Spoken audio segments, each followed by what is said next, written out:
Com o passar do tempo, Mariane ficou impaciente. E então, o que vai acontecer agora? Em pé, com os braços cruzados de encontro ao peito, ela estava ansiosa para começar algo novo. Onde que está o menino Jesus e todas aquelas coisas sobre o Rio Jordão, Bob? Você está escondendo algo de mim? Ela estava brincando, mas até que o Rio Jordão era um bom começo. Tudo bem, hoje vamos tentar atravessar aquele rio. Isso era algo bem ambicioso para ser dito num bate-papo informal, mas eu achava que ela estava preparada.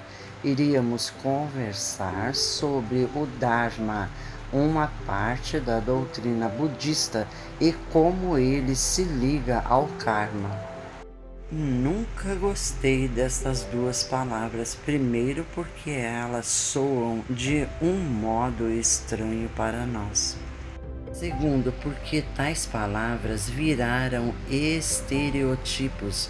A primeira imagem que vem à mente das pessoas são monges tiberianos em fila, vestindo robes carmim, cantando e rezando no meio da fumaça exalada dos incensos adocicados.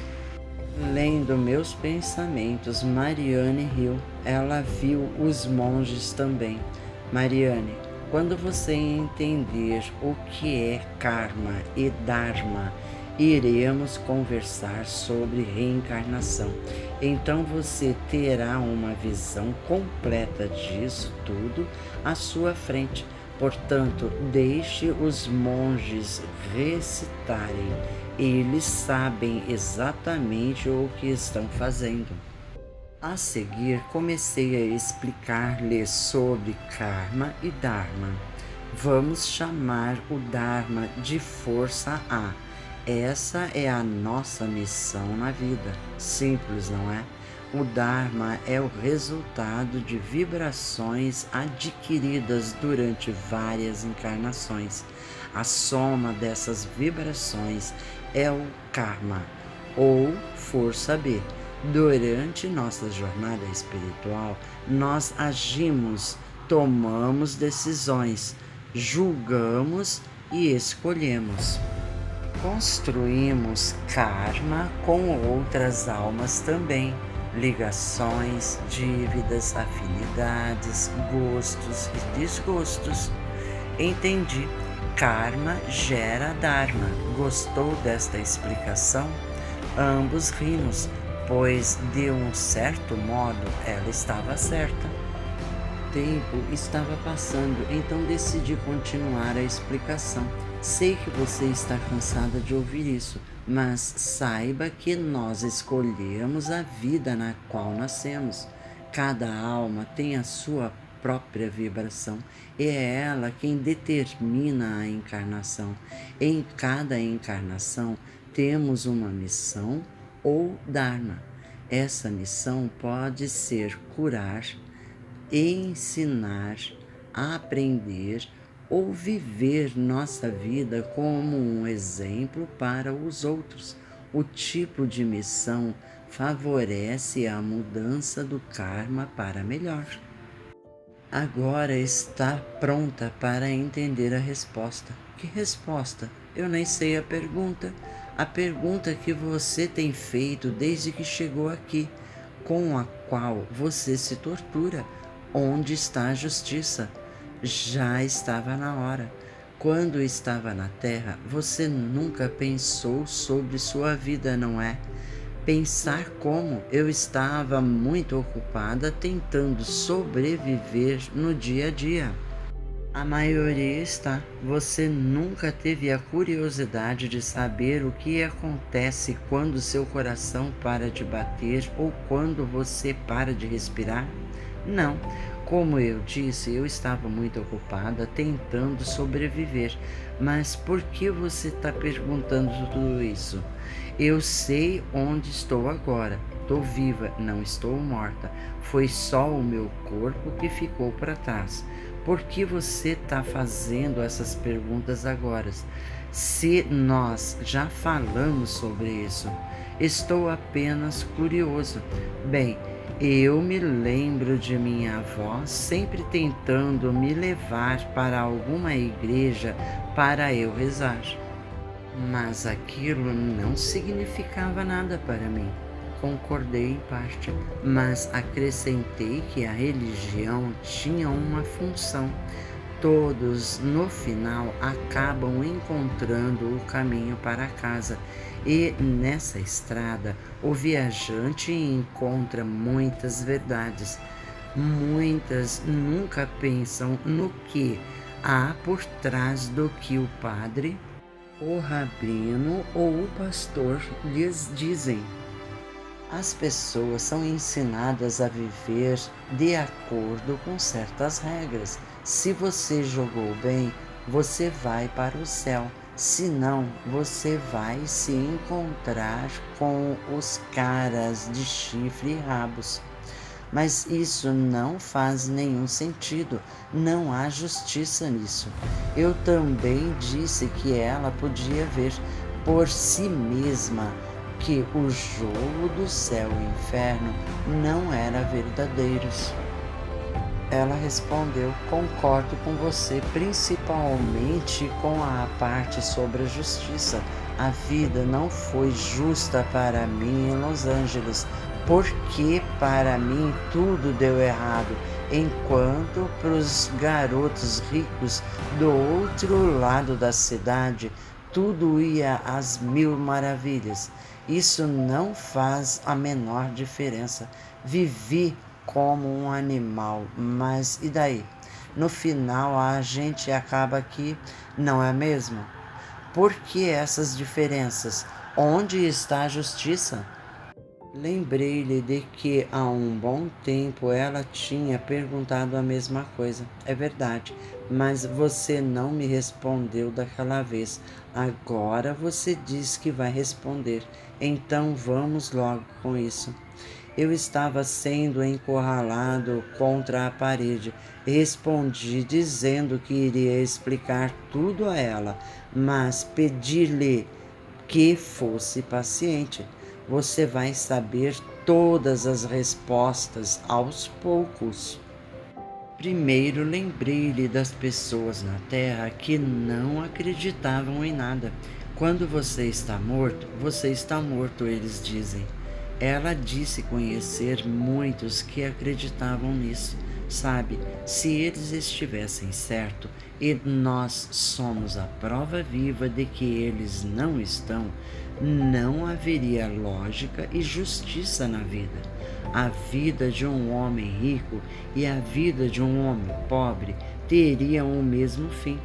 Tudo acabou, é o fim, o sono eterno.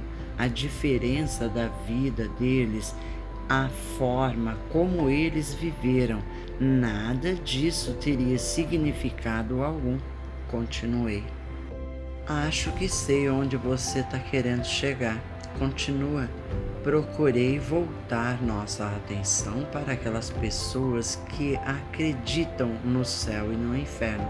Elas seguem as regras e conhecem todos os pecados, evitam os pecados, rezam, vão à igreja e acreditam piamente que todos nós iremos nos encontrar na porta do paraíso. Como minha avó e suas amigas, ela completou. E não há justiça lá também, salientei. Ela estava realmente me ouvindo e eu tinha sua total atenção.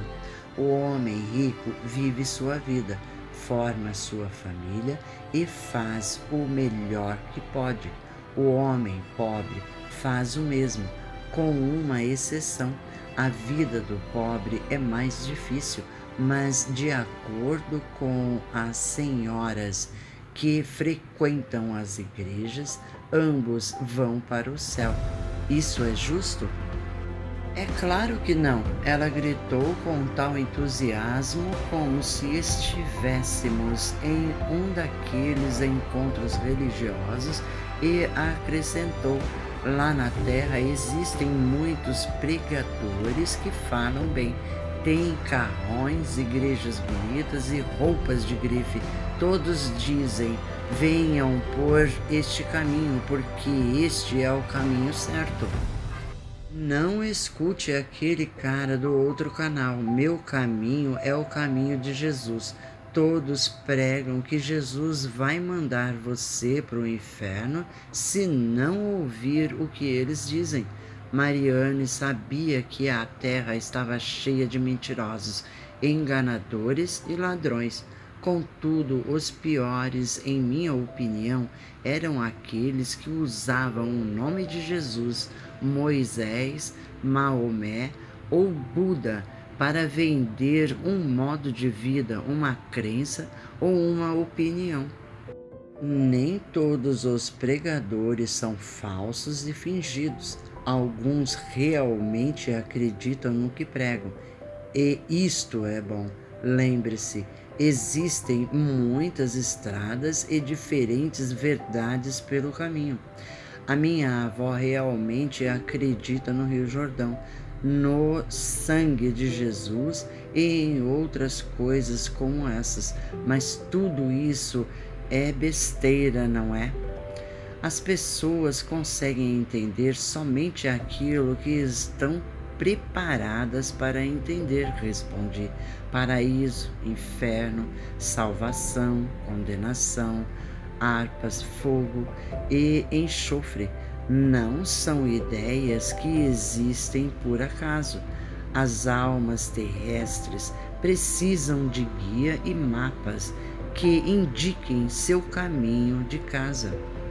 Ainda respondendo à pergunta, continuei. As conversas sobre o céu e o inferno vêm dos ensinamentos do Espírito de Jesus. Sim, ele existiu e ainda existe, assim como Buda, Maomé, Moisés e tantos outros profetas e professores. Eles são espíritos divinos como nós. Eles são almas de luz que foram à Terra em uma missão. Eles viveram para servir como guias, professores e pioneiros, mas suas palavras, ensinamentos e vidas têm sido mal interpretadas. Lembra-se das palavras de Cristo quando ele falou: há muitas moradas na casa de meu Pai? Expliquei então o significado dessas palavras como eu as entendia. Deus é o universo e nesse universo existem muitas mansões onde os espíritos vivem. Cada mansão ou nível tem sua própria vibração e os espíritos vivem onde suas vibrações os levam. O nível terrestre é um desses mundos, a terra onde os espíritos aprendem, crescem e se desenvolvem. Cada mansão é simplesmente um nível diferente de vibração e de evolução. A seguir, fiz com que ela se lembrasse do que Cristo falou sobre renascer e ressaltei que tais palavras têm causado muito mal entendido. Ele falou que quem não nascer da água e do Espírito não poderá entrar no reino de Deus. Uns dizem que Jesus está falando do batismo, outros dizem que ele estava falando de receber o Espírito Santo e renascer com uma nova fé. Ambos estão errados. O que o Espírito de Cristo nos ensinou é que ninguém pode ver o reino dos céus sem nascer outra vez.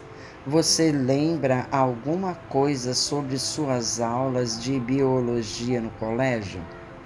Vou tentar, respondeu ela. Do que é feito aproximadamente 70% do corpo humano. Ela pensou por alguns instantes, então seus olhos brilharam e ela disse: de água. Foi isso o que ele quis dizer. espírito renascendo no corpo. O renascimento não é uma punição, é uma expressão da perfeita ordem de Deus. Nenhum espírito é enviado para a condenação ou salvação eterna com base em apenas uma vida na terra. Não há justiça nisso, mas há justiça na reencarnação, não apenas em uma vida, mas em muitas, não em uma única chance, mas em muitas, não em uma só justiça, em um só destino. Perguntei se ela gostaria de ser responsável pelo que ela fez quando tinha 6 anos de idade. Sem esperar por sua resposta, eu disse: é claro que você não gostaria, ninguém gostaria. Quando ficamos mais velhos, adquirimos sabedoria, maturidade e conhecimento. Mas você e a garotinha de 6 anos são uma só. Conforme seu espírito viaja através dos nascimentos e mortes, você é sempre a mesma individualidade e sempre será a mesma por toda a eternidade, só que com mais sabedoria. E aí é onde está a justiça, Mariane, é onde está a equidade. Ela sorriu e concordou. Mariane estava em paz. Ela havia encontrado sua justiça final. Karma e Dharma é o show da vida.